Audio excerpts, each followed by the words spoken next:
Versículo 1 al versículo 11, por favor, todos puestos de pie. Lucas 5, del 1 al 11.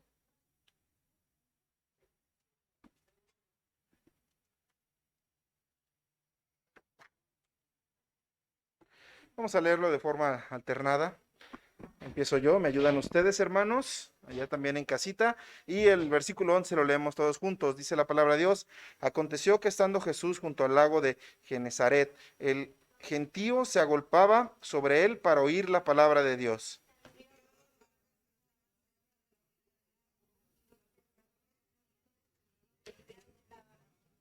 En una de aquellas barcas, la cual era de Simón, le rogó que la apartase de tierra un poco, y sentándose enseñaba desde la barca a la multitud.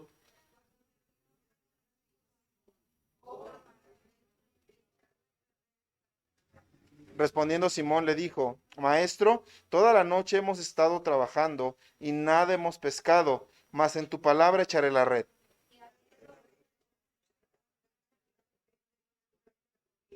Entonces hicieron señas a los compañeros que estaban en la otra barca para que viniesen a ayudarles, y vinieron y llenaron ambas barcas de tal manera que se hundían.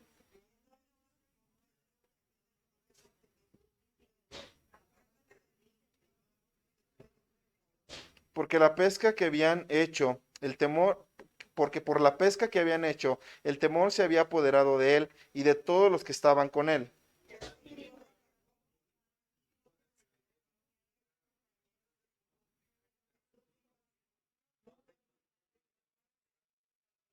Juntos, y cuando trajeron a tierra las barcas, dejándolo todo, le siguieron.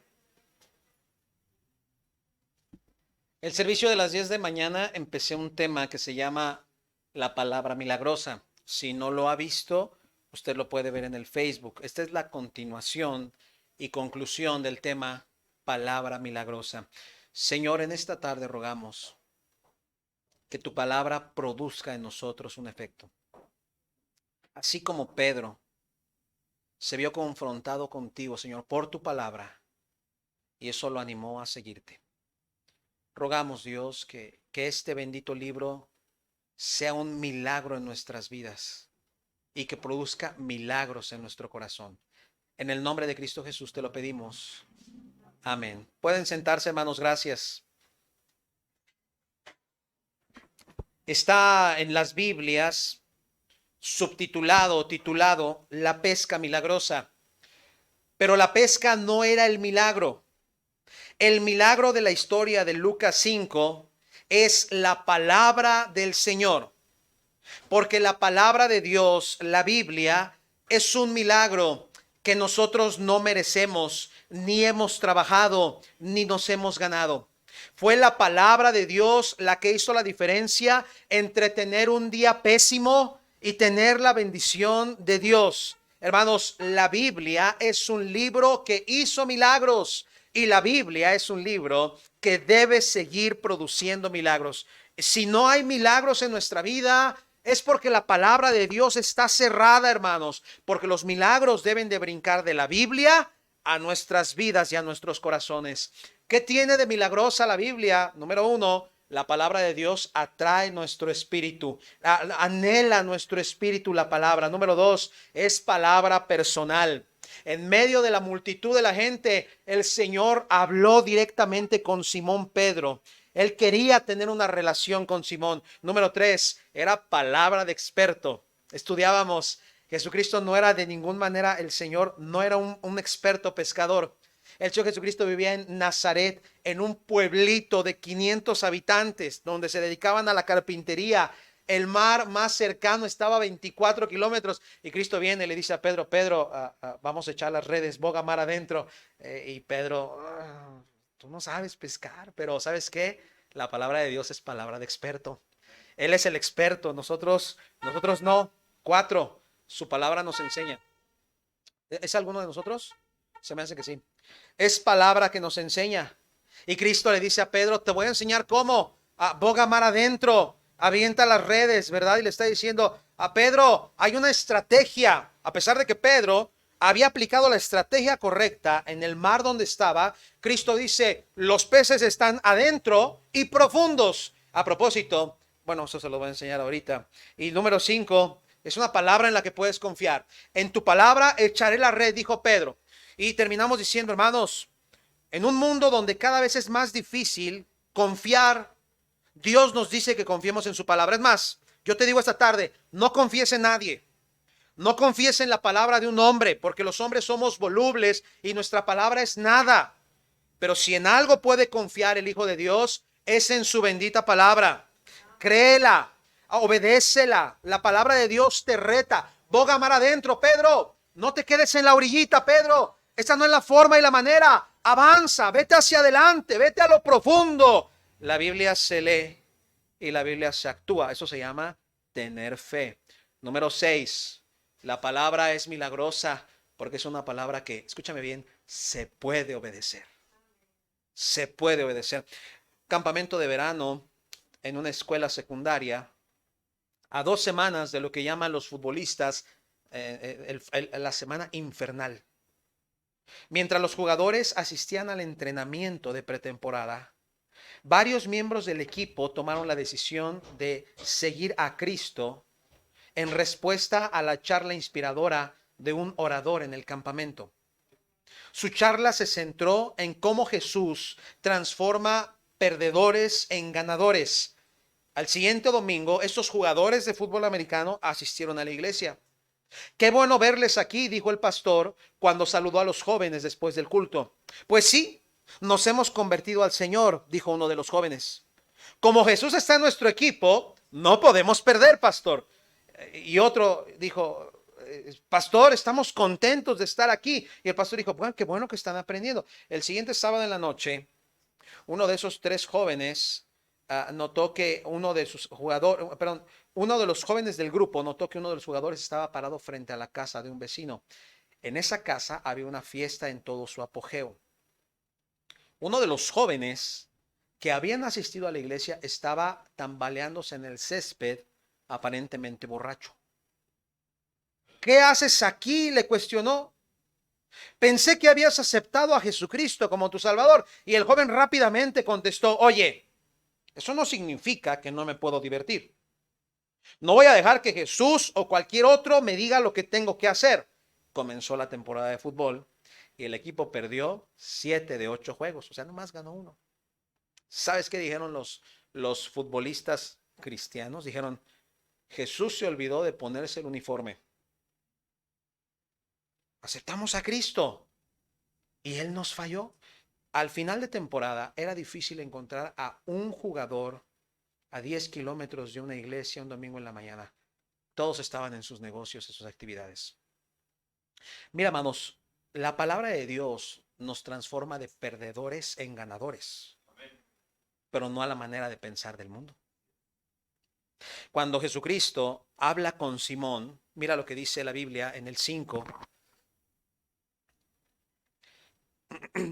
versículo 6, habiéndolo hecho. Jesús habló, Pedro, tu estrategia está mal, hazme caso, boga mar adentro, métete. Pero Señor, yo estoy experimentado, Señor, tengo años haciendo esto. A propósito, en el día los peces suelen nadar más hondo en los lagos, por eso se pescaba de noche. Y Cristo dice, no importa si es de día o de noche, tú me tienes que hacer caso. La Biblia es un libro milagroso, escúchame bien, hermanos, porque se puede obedecer. La petición del Señor Jesucristo a Simón Pedro, lanza las redes, produjo una obediencia en el corazón de Simón Pedro, una obediencia que era un instinto de haber estado con Jesús. Hermanos, la Biblia no es un libro para leer solamente. Si tú tomas la Biblia como la literatura cultural, histórica, interesante, y todo lo que tú quieras, y la catalogas entre las grandes obras escritas, te digo algo, sí va a quedar entre los grandes libros que se han escrito, porque la Biblia tiene un peso literario grande y enorme. Es un libro que ha traspasado fronteras. Es el libro que se ha traducido más veces en la historia de la humanidad. Es el libro más impreso en la historia de la humanidad. Es un libro para leer, pero habiéndolo hecho, el Señor dice, tienes que obedecer lo que está ahí. ¿Y sabes qué, hermano, hermana? Sí se puede obedecer la palabra de Dios. No es cierto pensar, es que es bien difícil, pastor, es tan complicado, tantas cosas, tantas reglas. No, no, no, hermanos. La razón por la que no obedecemos la Biblia es porque no creemos lo suficiente. La obediencia es un producto de la fe. Y cuando tú crees que quien te está hablando es el mismísimo Dios, y no es una religión, y no es un hombre, y no es tu conciencia, y no es a una secta, y no es unas voces en tu cabeza, cuando tu corazón se queda convencido, esta es la bendita palabra de Dios, es valiosa, es inspiradora, es alentadora, es lo que necesito. Mira, agarras tu Biblia y la abrazas porque sabes, es real para mí. Y cuando lo tomas y lo aceptas y lo crees con todo tu corazón, ¿sabes qué? No te cuesta trabajo obedecer. Mira lo que dice Primera de Juan 5, versículo 3. Primera de Juan 5, 3. ¿Por qué nos es difícil obedecer la Biblia? Porque nos falta fe, hermanos. Porque no creemos que pueda cambiar nuestras vidas. Porque no creemos que leerla produzca algo. Porque no creemos que pueda solucionar. Porque pensamos, es que es una lectura más. Yo me la puedo brincar. Yo me puedo ir a chambear así. Yo me puedo acostar así. Total, yo creo en Dios. Yo soy cristiano. No, la Biblia está hecha para leerla y para obedecerla. Mira Primera de Juan 5, versículo 3. Pues este es el amor a Dios. Porque mira, si crees en Él, entonces le vas a demostrar que lo amas. Y luego dice la Biblia, ¿sabes cuál es el amor a Dios? Que guardemos sus mandamientos, que obedezcamos la Biblia. Y nos dice esto, para que no digamos, ¡ay, qué difícil! No, hombre, Dios me la puso bien difícil. Al final dice, sus mandamientos no son gravosos. ¿Sabes qué dice? Cuando tú tienes fe en Dios, entonces te das cuenta, sí se puede vivir conforme a lo que dice la palabra de Dios. Sí se puede. Pastor, pero cuando se escribió la Biblia eran otros tiempos. La gente no era tan mala, no era tan codiciosa, no era tan engañosa, no era tan perversa. Siempre hemos sido igual, hermanos. La raza humana es igual de canija en todas las épocas. Pero en Babilonia hubo un cristiano que se paró y vivió conforme decía la palabra de Dios. Y el Señor le bendijo. Pero el Señor Jesucristo se paró en medio de una generación incrédula y pecadora y pudo hacer la voluntad de Dios. Es más, nos conviene obedecer la Biblia. Nos conviene obedecer la palabra de Dios.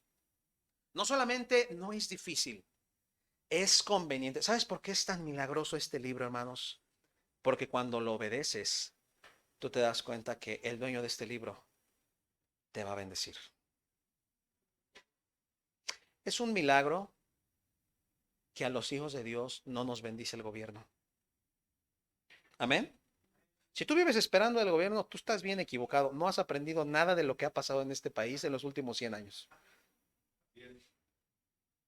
Que el gobierno me dé trabajo. Es Dios quien te da la chamba. Vamos 11 meses de COVID. 11 meses, si mal no me equivoco. Yo me acuerdo que empezamos allá como por marzo, porque yo andaba allá en tierras lejanas cuando me dijeron que tenían coronavirus y dije, hasta aquí llegué, no vuelvo, no cruzo México. En mi mente yo ya los había abandonado, hermanos. Luego me retacharon. Yo estaba allá cuando avisaron todo eso. 11 meses y quien nos ha sostenido es Dios. Mira, que la economía se desplome lo que quiera. Dios no está regido a la economía de este mundo. Y hemos visto gente enfermar. Y puedo contar una y otra y otra y otra gente que decíamos, se me hace que no la libra. Ya andaba yo cantándoles, nos veremos en el río. Y aquí están.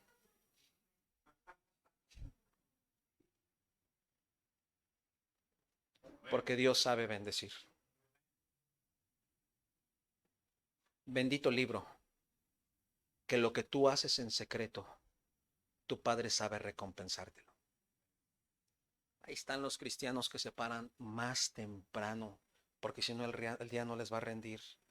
Todavía ni sale el sol, ya están ahí. Ah, Despiértate, despiértate, lee la Biblia, lee la Biblia. Ahí están luchando, batallando, pellizcándose, mordiendo chiles, parándose, saliendo donde hay frío. Necesito leer la palabra de Dios. ¿Por qué? Porque necesito que Dios me bendiga, que me hable. Necesito el resultado de la pesca milagrosa. Y eso solamente viene cuando escuchas su voz y la practicas. ¿Cuántas veces, mira, ni hemos visto si la lees o no? Pero tú mismo sabes. Es un resultado de haber pasado tiempo con el Señor. Amén. Obedeció y nos conviene obedecer la palabra de Dios. A propósito, cuando la obedeces, la disfrutas. Yo no sé si te pasa, pero hay veces en las que estás leyendo y dices, híjole, ya se me va a acabar el tiempo y no he acabado. Ay, Señor, 5 minutos más. Hay veces en que acabas un capítulo y dices, ¿y si de una vez me aviento el otro? Digo, ya para concluir la historia. ¿Sabes por qué? Porque hay un placer en la palabra de Dios que no agarras en ningún otro lado. Y yo veo a Dios y yo veo cómo Dios cuando la escribe y la redacta, hermanos, siempre nos deja como al filo de la butaca con un buen sabor de boca. Y tú dices, ay, no sé si a ti te pasa, a lo mejor soy yo y mi espíritu pente, pero yo termino de leer la Biblia y hasta me siento como más a gusto. Como que brilla un poquito más el sol. Como que hasta te sientes con la autoridad de poder decir lo que sabes que tienes que decir. ¿Sí les pasa o no? Digo, no es lo mismo leer la Biblia y después ir a decirle a tus hijas, ¿por qué no leyeron la Biblia, herejes? A ir a decirles, ¿por qué no leyeron la Biblia? Y que te digan, pues porque tú tampoco la lees. ¿Sí entiendes lo que te estoy diciendo, verdad? Es un placer obedecer la palabra de Dios. ¿Cómo se disfruta? Es un manjar. Número 7. ¿Sabes qué tiene la Biblia? No solamente sí se puede obedecer. A propósito, hermanos, qué difícil es obedecer a otros libros que no son la Biblia. Échate un ojo al Corán. El Corán es un libro imposible de ejercer y realizar. El Corán dice, el libro musulmán, que para que tú un día heredes, híjole hermanos, esa es una aberración completa, porque el cielo que promete el Islam y que está escrito en el Corán es un cielo meramente carnal. Tú sabes que los que creen en el Islam, los únicos beneficiados son los hombres. Digo, no está muy difícil darte cuenta que en la cultura del otro mundo, las mujeres siguen siendo un objeto. Y si naces mujer, ya te amolaste. El Corán dice que si tú eres un buen discípulo del Corán, y si tú algún día llegaras a inmolarte, a sacrificarte por la causa del Corán, a ti te toca un harén de mujeres por toda la eternidad. ¿Dónde deja eso a la posición de la mujer? ¿Y qué clase de Dios es aquel que satisface solamente los deseos sexuales? Está imposible pedirte que vayas una vez en tu vida a la Meca, que cruces el mundo y estés en una peregrinación donde hay millones de personas, que te hinques 3 veces al día, pongas un tapete hacia donde está a Jerusalén y te hinques ahí a practicar un rezo, que un mes de tu vida lo ayunes, el mes del Ramadán. Es imposible hacer todo eso. ¿Todo para qué? Para que te toque un harén de mujeres. No puedes tener a gusto a una y ya vas a tener 20. No puedes ni conquistarte a una. No, eso no lo voy a decir. 6-6. 6-6. Lo que no saben los del Corán es que van las mujeres, pero van con sus mamás, con todo y suegras. A ver cómo les va. Lucas 6-6. No, Lucas 5-6. Es una palabra que sí se puede obedecer. Número 7. ¿Sabes qué? Es la palabra que te satisface. Fíjate el 6. Habiéndolo hecho, encerraron gran cantidad de peces y su red se rompía. Déjame decirte algo. Tú y yo que no sabemos nada de pesca, esto no es normal. Las redes son especiales para que aguanten gran cantidad de peces. Y si tú sigues leyendo la historia, vas a encontrar que el problema no solamente era que las redes estaban llenas, Las barcas, cuando subieron los peces a la barca se empezó a hundir, le empezó a entrar agua. Así de impresionante estaba lo que habían pescado. Un pescador con una red chafa no sirve. Estas son redes profesionales, pero quiero que escuches esto. Jesucristo dijo, hazme caso, obedéceme. Y vino la satisfacción que ellos necesitaban. Esa gran cantidad de peces que hacían que la red se rompiera solamente podían venir por la palabra del Señor. Lo que te estoy diciendo esta tarde, hermanos, es, tú tienes que tomar la palabra de Dios para que el Señor te satisfaga. Mira lo que dice Salmo 63:1. Y sabes que, hermanos, es evidente cómo Dios satisface. Es evidente cómo Dios satisface. Salmo 63. ¿Sabes tú que cuando David está escribiendo el Salmo 63, David está en un desierto? Está en el desierto de Judá, está en las afueras de Jerusalén, está en un lugar completamente árido, completamente seco. David está diciendo, versículo 63:1, Dios mío eres tú, de madrugada te buscaré, mi alma tiene sed de ti, mi carne te anhela en tierra seca y árida donde no hay aguas, para ver tu poder, para ver tu gloria, así como te he mirado en el santuario, porque mejor es tu misericordia que la vida. Mis labios te alabarán, así bendeciré en mi vida, en tu nombre alzaré mis manos. Fíjate el 5, como el meollo y de grosura será saciada mi alma, con labios de júbilo te alabará mi boca, cuando me acuerde de ti en mi lecho y cuando medite de ti en las vigilias de la noche, porque has sido mi socorro, así la sombra de tus alas me regocijaré. Está mi alma apegada a ti y tu diestra me ha sostenido. Mira el versículo 5. Está hablando de un tipo específico de comida. Meollo y grosura eran comidas de fiesta. David está en el desierto diciendo, estoy pasando un momento difícil en mi vida, pero Señor, me levanto de madrugada a buscar tener una relación contigo. ¿Por qué de madrugada? Porque a esa hora no hay estorbos.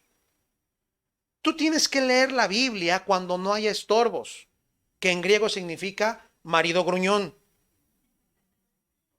Antes de que se pare a pedir su desayuno de príncipe continental y te estrese toda y te deje con los pelos de punta, antes de que empieces a recibir las llamadas del día de tu trabajo, antes de que se paren los niños y empiece todo el remolino y torbellino que se hace en la casa, David dice, me levanto de madrugada a buscar a Dios y mira lo que Dios me da. Me da de meollo y de grosura. Una gran hambre requiere un gran banquete. Mira, ¿sabes qué? Tiene que valer la pena. El hambre que nuestro espíritu tiene, la pesca tan improductiva de toda la noche, Dios no les dio 3 pececitos, un charal y un camarón ahí todo feo. Dios sabe satisfacer. Cuando me toca ir a comer, que sé que voy a ir a comer a lugares donde me gusta comer, ¿sabes qué hago? Acumulo hambre. Soy un hombre muy sabio. Oye, yo no voy a ir estando lleno. Y si a mí me dicen, vas a ir al Mr. Pampas, yo digo, ok, 2 días antes yo empiezo a preparar mi cuerpo. Yo necesito ir y necesito desquitar lo que cueste ese lugar. Y me cae bien gordo cuando viene el mesero. Le ofrezco la sopa como en mi casa. Tráeme la carne. ¿Y sabes qué? Me vas a traer esta y esta. No me traigas tu triste corazón de pollo. No vengo a comer corazón de pollo. Tráeme la vaca. Tiene que valer la pena. Para una gran hambre, un gran banquete. El meollo y grosura eran comidas de fiesta. Cuando tú abres la Biblia, Dios no avienta migajas. Dios ofrece un banquetazo que te satisface. Él lo promete. La bendición que sobrepasa tus expectativas y las mías. ibas tú por un huesito de pollo y saliste con una triste chuletota. Porque la Biblia tiene un principio. Siempre segarás más de lo que sembraste. Historia de la Biblia, tú te encuentras bendición de Dios al 30, al 60 y al 100%. Es un principio bíblico. La Biblia está hecha para satisfacerte. Nunca pasará que digas, ya no salió nada, ya se secó, hay crisis en la Biblia. Siempre habrá gran cantidad de peces.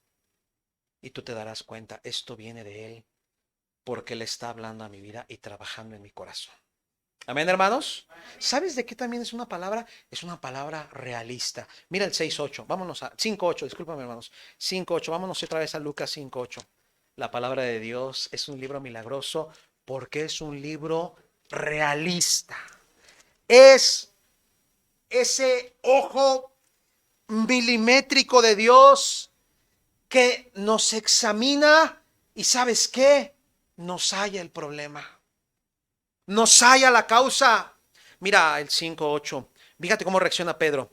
Viendo esto, Simón Pedro cayó de rodillas ante Jesús y dijo estas frases: apártate de mí, Señor, porque soy hombre pecador. Y todo por la última palabra que Jesús le dijo antes de que pasara todo este relajo. Tú te fijas, hasta tuvieron que mandar traer barcas, amigas, porque el barco de Pedro se estaba hundiendo.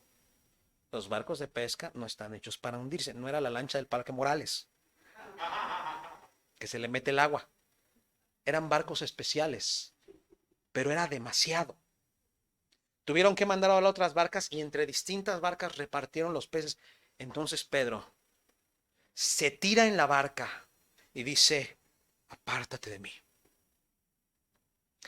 Porque la Biblia es el libro que nos hace reconocer nuestra verdadera realidad. Señor, no soy digno, dijo Pedro. Y tú puedes ver su corazón quebrantado porque se da cuenta de la distancia que hay entre Dios y nosotros. La Biblia, hermanos, es un libro que nos muestra verdaderamente quiénes somos. Y nos muestra, hermanos, lo indignos que somos de tener un padre tan bueno a pesar de ser unos hijos tan malos. Apártate de mí, no soy digno. ¿Qué he hecho yo para que decidas hablarme esta mañana? ¿Qué tengo de especial? La verdad es que hay hijos de Dios que son mucho más buenos que nosotros, que han sacrificado mucho más que nosotros. Mientras estamos reunidos, sales, está el calorcito potosino. Sales y yo no sé cómo la viviste esta semana, pero nuestra vida sigue normal. Lo único que necesitamos es ponernos un suéter cuando tenemos frío. Esta misma semana hubo cristianos en distintas partes del mundo que las nevadas nos dejaron completamente afectados. Y nosotros nos quejamos porque, ¡ay! Se me fue la luz en mi colonia 3 horas. Y hay gente que lleva una semana sin luz. Y hay iglesias que ahorita no tienen prendida la calefacción y ahí están todos adentro congelándose. Hay cristianos que son mejores que nosotros. Pero el Señor decide hablarte a ti. ¿Quién soy yo? No soy digno, Señor. Cuando abres la Biblia te das cuenta que tú eres bien chiquito. Y luego ves a un Dios bien grande. Y dices, hoy me conviene agarrarme de la Biblia. Cuando abres la Biblia te das cuenta que tus problemas son más grandes que tú y pueden y tienen más fuerza que tú. Y tú te das cuenta que estás bien chiquito. Apártate de mí. Y luego dice Señor. ¿Ya viste cómo lo llama? De arriba lo llamó maestro. Los que estaban en el culto de la mañana. ¿Qué significa la palabra maestro que Pedro pronuncia? Comandante. Le está diciendo, tú controlas el mar. Tú sabes lo que estás haciendo. Pero ahora le llama Señor. Esa palabra nada más cabía en dos personas. ¿El emperador romano o Dios? Y Pedro está diciendo, esta palabra yo no se la digo al emperador. Se la digo solamente a mi Dios. Cuando abres la Biblia te das cuenta quién es Dios. Mira Mateo 16, versículo 15. Antes Jesucristo le hace una pregunta y le dice, les voy a hacer una encuesta, apóstoles. En Mateo 16, versículo 15, lanzó la encuesta el maestro. Y la encuesta era esta. Él les dijo, vosotros, ¿quién decís que soy? ¿Quién soy? Ah, Señor, unos dicen que tú eres Juan el Bautista, tu primo, que se murió, pero que reencarnó. Otros dicen que eres el profeta Elías, el profeta más grande que ha habido en la historia hebrea. Otros dicen que eres Jeremías, el profeta de la advertencia, el que viene antes de que pase algo. Y lanzan infinidad de nombres, Señor. Y el Señor Jesucristo le dice, ¿quién soy para ti? La Biblia, hermanos, nos expone no solamente ante lo pequeño que yo soy, nos expone ante la identidad de Dios. ¿Quién es Dios para ti? ¿Sabes quién te lo va a revelar? El milagro de su palabra. Ahí es donde tú y yo vamos a encontrar la diferencia entre ayudar y tener al Dios verdadero. Porque para mucha gente el Señor Jesucristo no era más que un exorcista. Para otros era un sanador. Para otros era el que les daba comida gratis. Y para muchos era un buen hombre. Pero Pedro le dice, tú eres Dios, porque tú me hablaste. Aquí encuentro un problema. Cuando este libro no ha sido leído, es porque realmente no conocemos a Dios. Venimos a la iglesia, pero eso no es conocer a Dios. Oramos, pero eso no es conocer a Dios. Pero cuando Él te habla, lo único que te queda decir es, tú eres el Señor. ¿Cómo lo sabes? Por tu palabra. ¿Están conmigo, hermanos? Para Pedro fue Dios. A través de la Biblia, Dios se va a revelar a ti como el Señor de tu vida. El Señor de tu vida. Y luego Pedro termina diciendo en el versículo 8, soy pecador. Soy pecador. Pedro dice, Señor, yo tengo un problema. No dice, fui pecador, pero ahora ya soy San Pedro. No dice eso, dice, soy pecador. Pedro hasta sus últimos días murió siendo un pecador como nosotros. ¿Sabes qué hace la Biblia? Trabaja y ataca directamente nuestros pecados. Es en la Biblia donde tú encuentras, ¡ay! Esto no lo debo de hacer. ¡Ay! Si no cambio esto, me va a pasar lo que pasó. Esta semana estaba leyendo la historia de David, hermanos. David tiene partes en su historia bien animantes y sabes que tiene unas historias bien desanimantes. Y tú te examinas a ti mismo, lees la historia cuando David tiene problemas con sus hijos y tú te das cuenta que el hecho de que David no haya hecho nada a tiempo trajo problemas bien grandes. Uno de sus hijos viola a su media hermana y David no hace nada. Entonces es como que voltea la vista y luego digo, así somos los papás. Estamos viendo la calamidad y es mejor voltear para otro lado y decir, no, bueno, pues yo otras cosas. Y luego te das cuenta que ese problema no bien tratado va a hacer que haya pleitos entre hermanos, va a hacer que haya asesinatos. Hubo violación, luego hubo asesinatos. Luego vas a encontrar que ese hijo con que David no trabajó en su corazón, lo quiso matar. Y luego vas a encontrar a sus hijos muertos y a David en grande agonía. Y leí una parte que me llamó la atención. Dice la Biblia que David estaba inconsolable. Le tardó 3 años superar que habían asesinado a su hijo Amnón a manos de su medio hermano Absalón. Pensando, ¿no pudo haberse evitado? Sí. Por eso Dios te da la Biblia. Porque otros la regaron y Dios no quiere que la riegues. Y leíamos el devocional en la noche con mis hijos, como ese favoritismo de Jacob, no, de quién, ni sé quién era, de Isaac, que agarró a Esaú, a su hijo mayor, el macho, el cazador, el velludo, el barbudo, el macho alfa, hazte cuenta yo. Y le dijo, tú eres mi orgullo porque tú sí eres bien macho. Y le ponía las de Vicente Fernández porque era macho. Y el otro era hombre de cocina. Y como no tenía esas virtudes de tener su barba y su vello y su voz imponente, y era lampiño, así como David. Ya tiene así la leche aquí, güey, está chiquito. Y te das cuenta que a ese no lo quisieron. Y como la mamá con su corazón de mamá dijo, venga, si mi chiquito, su papá no lo quiere. Y te das cuenta que hayan agarrado favoritos. Hizo que cuando crecieran se quisieran matar. Y luego la Biblia te dice, no debes de tener hijos favoritos. Y dices, la Biblia expone nuestros pecados, nuestras fallas y debilidades. ¿Por qué no la leemos? Porque andamos mal. ¿Están conmigo, hermanos? Te pone en realidad. ¿Quién es Dios y quién eres tú? 9. La Biblia nos da propósito. Ya vamos a terminar. Regresa conmigo al 5:10.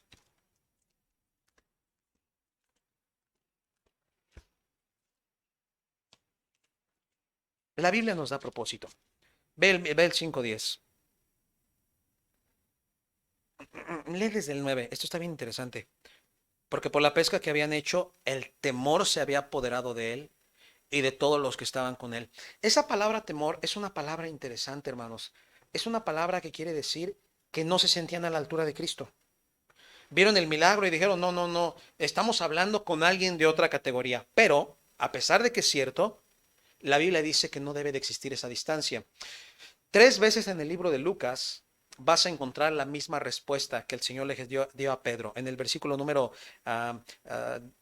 10, asimismo Jacobo y Juan, hijos de Zebedeo, que eran compañeros de Simón. Pero Jesús le dijo a Simón, no temas. Ve el 1:13 de Lucas. De volada, 1:13 de Lucas.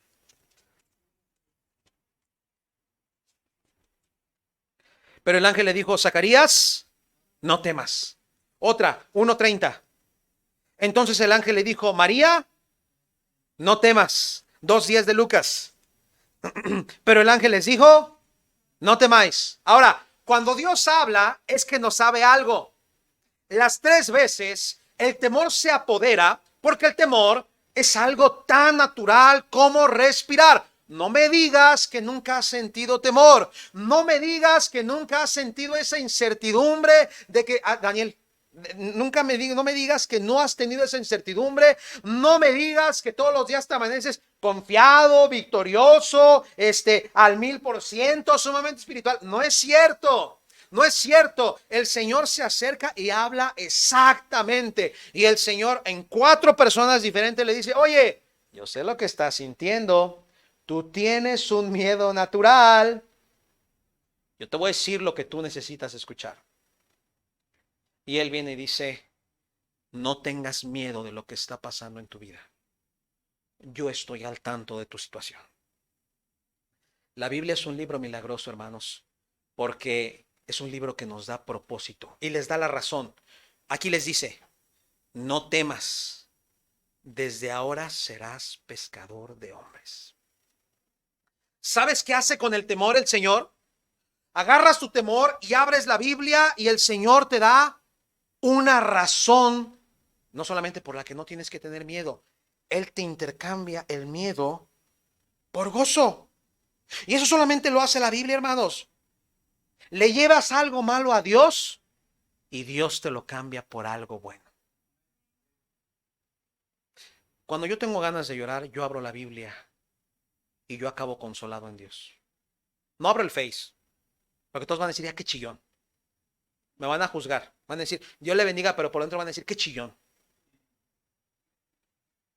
Cuando yo estoy enojado, yo abro la Biblia. Cuando me siento decepcionado, abro la Biblia. Porque a Dios se le lleva lo que está mal.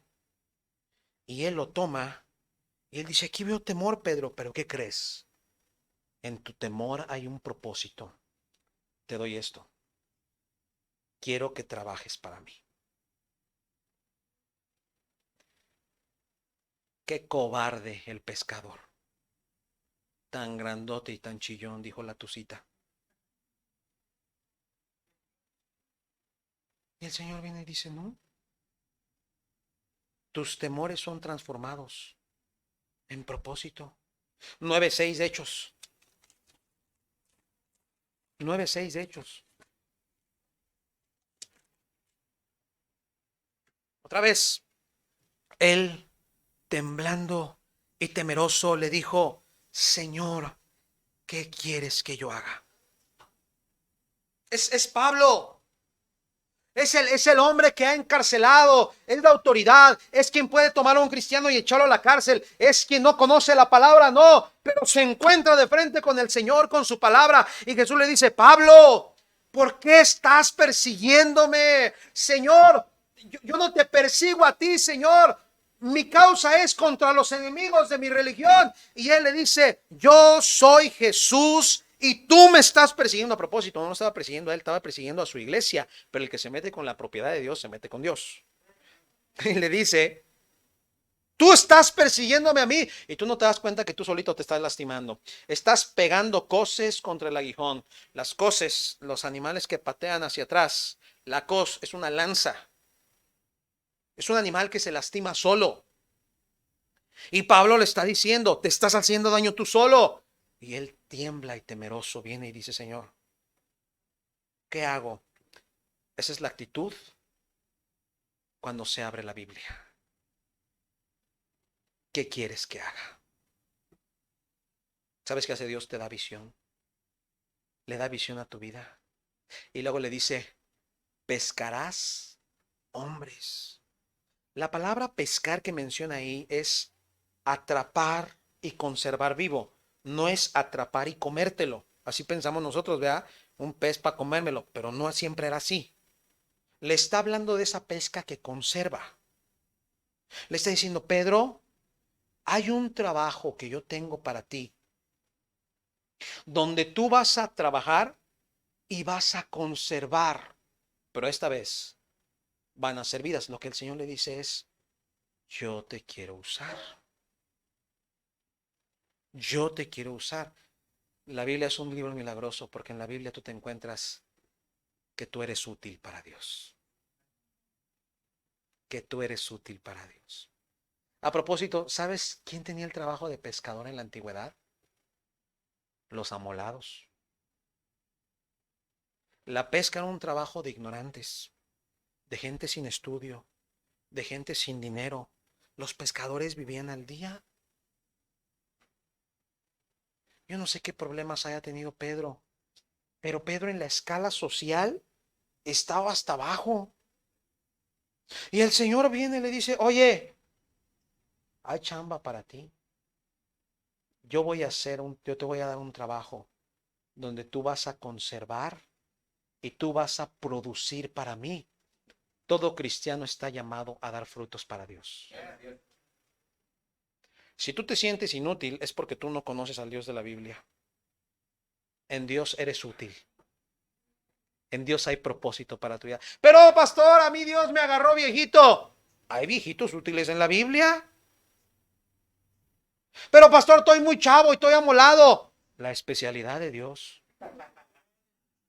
Pero pastor, estoy casada. Dios también usa mujeres casadas. Dios usa a aquellos que toman en cuenta su palabra.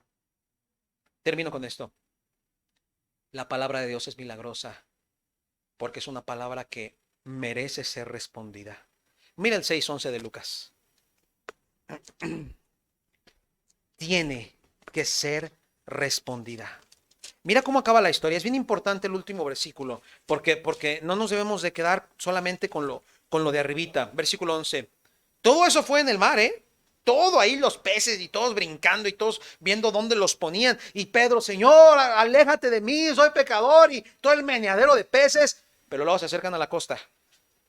Cuando trajeron las tierras a la barca, dejándolo todo, lo siguieron. ¿Sabes qué hicieron?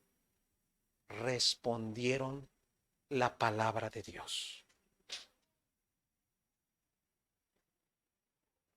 No había más que orar, porque la palabra de Dios era bien clara.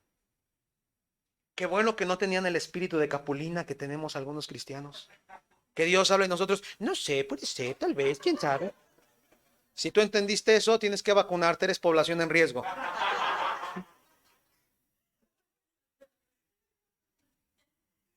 Es que algunos así somos.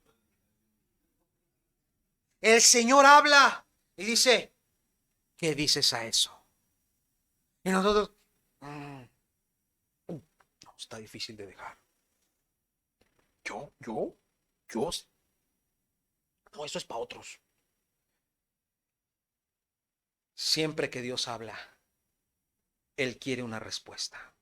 ¿Y sabes qué pide para que respondas? Pide renunciar. Pide renunciar. Que se queden los barcos, que se queden las redes, que se quede el sustento diario, que se quede el mar, que se queden los amigos, que se quede la empresa de pesca, que se queden todos mis negocios atrás, porque yo necesito responder a su palabra. Es que si tú no puedes leer la Biblia, es que no estás renunciando. Yo te reto, renuncia a media hora de tu sueño. No te va a hacer mal.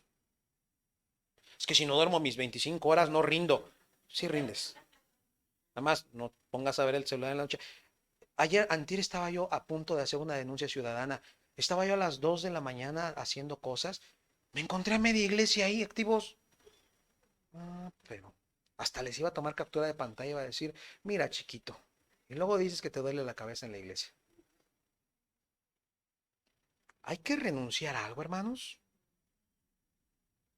Hay que apagar la tele. No se oyó. Hay que pagar los datos. Déjame darte un dato de apagar datos. Siempre que estoy leyendo la Biblia, mi celular suena. No sé si es el único al que le pasa, pero empieza. Y uno dice, no pasa nada, y luego está. Y dice, ya se murió alguien. Y lo abres y no. Son mis tías mandándome sus piolines. Pero ya me desconcentraron. Entonces yo pongo el celular en modo avión cuando estoy leyendo la Biblia. Porque hay que renunciar a algo. Dana no lo entiende. Y el otro día mi hija me dijo bien orgullosa, papá, hice 2 cosas a la vez. Y le dije, ¿qué hiciste, hija? Esa mañana yo me salí a hacer algo. Normalmente nos sentamos a leer la Biblia juntos, yo leo la mía y ella al lado está leyendo su capítulo que le toca. Pero ese día algo tenía yo que hacer. Y le dije, terminas tu capítulo y en la tarde te pregunto, ¿qué aprendiste? Y viene allá contenta y dice, papá, hice 2 cosas a la vez. Hice ejercicio y leí la Biblia. ¿Cómo? No, pues me acosté en el sillón y cuando estaba leyendo, no, iba así. Hice 2 cosas. No. No, hija. Bueno, qué bueno que quieres hacer ejercicio. Pero se tienen que sacrificar algo. Si vas a leer la Biblia, te vas a sentar a leer la Biblia. No vas a ver la Biblia en comerciales. No la vas a leer porque tienes 5 minutos muertos. Hay que renunciar a algo. Porque la Biblia necesita renuncia. A propósito, nada de lo que renuncies se compara a lo que recibes. No te hace daño media hora menos de Facebook. Pero ¿sabes qué? Te hace bien media hora más de Biblia. Y tu familia la agradece. Porque no estás tan enojona. Porque ahora sí les haces la comida con amor. Tu familia la agradece porque vas y limpias tu cuarto. ¿Qué respondes a la Biblia? El último texto está en Primera de Reyes 18:21. ¿Qué respondes a la Biblia? ¿Sabes tú que uno de los capítulos más oscuros de toda la historia, donde todo debería de ser felicidad, está ahí nublado por un versículo?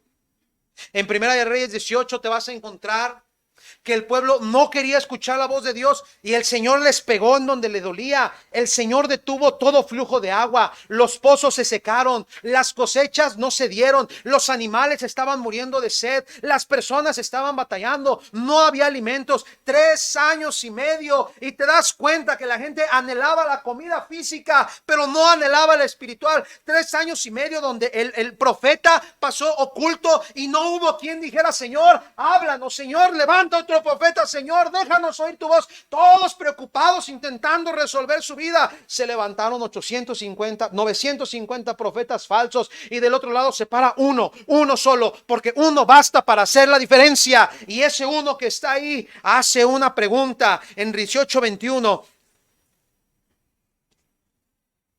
¿Qué dije? Reyes. Está perdido. Perdón, hermanos. Uno. Y hay un reto. Y hay un desafío.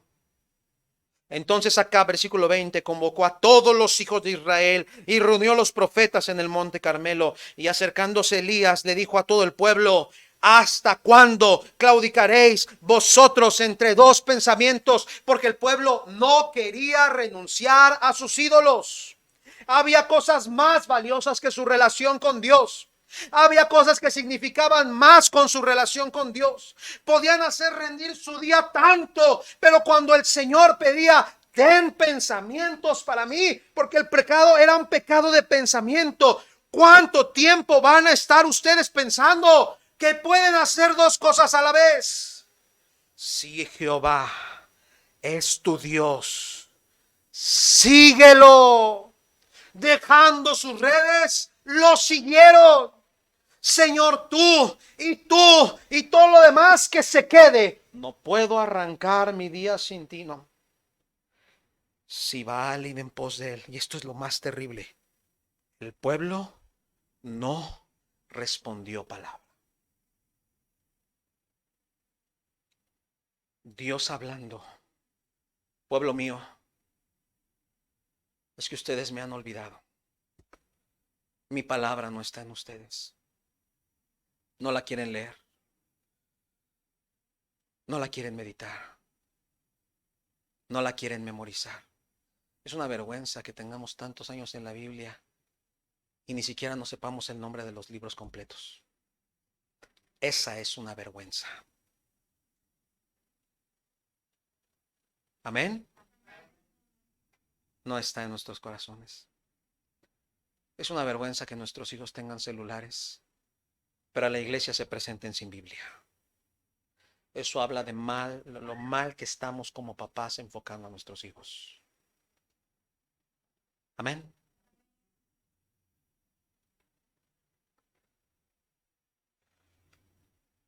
Pero el pueblo no contestó. ¿Te puedes imaginar la cara del pueblo? Profeta acá desgañitándose. Hay dos pensamientos, ustedes no lo están siguiendo. Y el pueblo: no lo sé, puede ser, a lo mejor, quién sabe. Cuando solo hay una respuesta: sí. Lo que digas, sí. Sí, Señor. Amén. En el momento más oscuro de la noche, el capitán de una nave piloteaba su buque de guerra a través de las aguas cubiertas de neblina. Con sus ojos esforzados escaneaba la brumosa oscuridad, buscando peligros ocultos a su simple vista. Sus peores miedos se convirtieron en realidad cuando vio una pequeña luz justo al frente. Parecía ser un barco que venía rumbo a él a colisionar con su buque. Para evitar el desastre, el capitán rápidamente envió un mensaje por radio al barco que se aproximaba: este es el capitán Jeremías Smith. Su voz crujía por la radio: por favor, altere su rumbo 10 grados al sur, cambio. Para sorpresa del capitán, la imagen nublada no se movía. En cambio, se escuchaba una respuesta: capitán Smith, soy el soldado Thomas Johnson. Por favor, capitán Smith, altera tu curso 10 grados al norte, cambio. Consternado con la audacia de su mensaje, el capitán gritó en respuesta por la radio: soldado Johnson, soy el capitán Smith y le ordeno inmediatamente que cambie su curso 10 grados sur, cambio. Por segunda vez, la luz no se movía. Con todo respeto, capitán Smith, mencionó el soldado nuevamente, le ordeno que cambie su curso 10 grados al sur inmediatamente, cambio. Enojado y frustrado de que ese insolente marino pudiera poner en peligro la vida de sus hombres y tripulantes, El capitán gruñó nuevamente por la radio. Soldado Johnson, lo puedo someter a consejo de guerra por esto. Por última vez, le ordeno por la autoridad del gobierno de los Estados Unidos que altere su curso 10 grados sur. Soy un buque de guerra. La última transmisión del soldado fue escalofriante. Capitán Smith, señor, nuevamente con todo el respeto, le ordeno que sea usted quien cambie su rumbo 10 grados al norte, porque yo soy un faro. Somos nosotros los que tenemos que responder. Dios no. Respóndeme, Señor. ¿Y qué respondes tú? Dios no va a cambiar para acomodarse a nosotros. El milagro de la Biblia es que Dios nos cambia a lo que Él quiere para nosotros. Él es el faro que no se mueve. Él es el faro confiable. Que su bendita palabra nos alumbre para evitarnos desastres. Bendita palabra que hace milagros. Señor, bendice en esta tarde nuestras vidas. Gracias, Señor, por hablarnos. Todos puestos de pie, por favor. Todos puestos.